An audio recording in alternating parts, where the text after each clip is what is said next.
Salam. Salam. Siz pensiya alırsınız? Bəli, alıram. Sosial barkodunuz var. Bəli, var. Alışverişdə istifadə edirsiniz almarketdə? Bəli, eləyirəm. Göstərə bilərsiniz zəhmət olmasa. Bəli.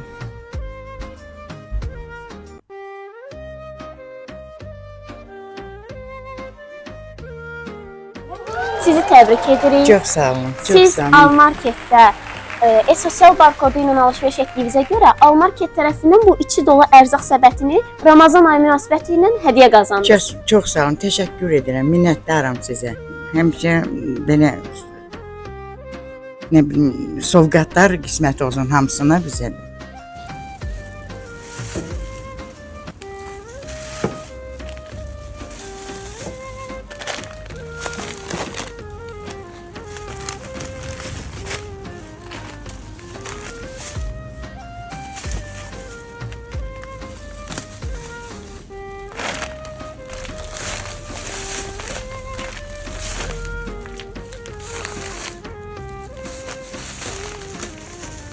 Təbrik Çox sağ olun. edirik. Təbrik. Sağ olun.